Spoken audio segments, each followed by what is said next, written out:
Vamos debruçar-nos sobre um excerto fundamental do capítulo 2 do Sermão de Santo António de Padre António Vieira. O propósito desta análise é, pois, dissecar a sua estrutura argumentativa e os seus mecanismos retóricos, através de uma leitura de proximidade. A análise procederá por várias etapas. Começaremos pelo contexto e ponto de partida do excerto, de seguida a rejeição do louvor mundano, depois a antítese central entre os peixes e os homens, o exemplo de Jonas e, por fim, a intenção crítica do sermão. Pois bem, este certo situa-se no capítulo 2. É um momento crucial, aquele em que o orador, depois de anunciar que desiste de pregar aos homens, se volta efetivamente para os peixes, que elege como o seu novo auditório. E o que é que Vieira começa a desenvolver a partir daqui? Pois, precisamente, a ideia da superioridade moral e espiritual das virtudes dos peixes quando comparadas com os vícios dos homens. A pregação aos peixes serve, portanto, como um grande dispositivo alegórico, cujo fim é censurar a audiência humana real, ou seja, os colonos do Maranhão. Vamos então à primeira parte do excerto. A análise revela de imediato uma estratégia retórica bastante complexa. Vieira começa o seu discurso com o que parecem ser elogios bastante convencionais dirigidos aos peixes. O orador vai então enumerando uma série de louvores, e estes baseiam-se em critérios como a primazia, foram as primeiras criaturas, a quantidade e a grandeza. Para reforçar estes pontos, recorre a citações bíblicas, como a referência à criação das 7 grandias no livro do Gênesis, o que lhes confere, claro, uma aparente autoridade. Mas é aqui que se dá o ponto de viragem do argumento. Com esta declaração, Vieira desqualifica de forma abrupta todos os elogios que acabou de fazer. Classifica-os como vaidades, como adulação, algo completamente impróprio para o espaço sagrado que é o púlpito. O recurso retórico que está a ser aqui empregue tem um nome. É a recusatio. E em que consiste? Bem, ao enumerar estes louvores só para depois os rejeitar, Vieira não está apenas a esvaziá-los de valor. Está, na verdade, a criticar indiretamente os homens, porque são eles, os homens, que se regem por estas mesmas vaidades: a antiguidade da linhagem, o número, a grandeza física. Posto isto, Vieira passa a contrastar estas vaidades com aquilo que ele considera ser o verdadeiro louvor, as virtudes dos peixes.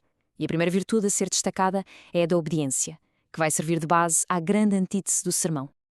É precisamente a resposta dos peixes ao chamamento de Santo António, a sua atenção, o seu silêncio, que é apresentada como a virtude primordial. Este comportamento, que é tido como exemplar, funciona como uma repreensão direta à desobediência e à desatenção dos homens. E esta exclamação bom, ela torna explícita a função de toda esta comparação. O louvor que é feito aos peixes é meramente instrumental. O seu verdadeiro propósito é outro.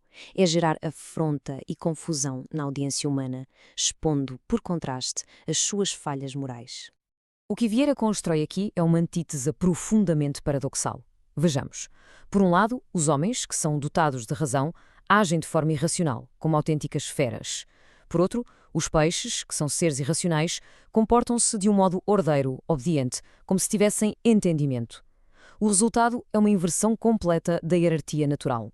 A criatura inferior demonstra uma superioridade moral sobre a criatura supostamente superior. E para amplificar ainda mais esta crítica, Vieira vai introduzir um exemplo poderosíssimo, retirado das Escrituras, a história do profeta Jonas.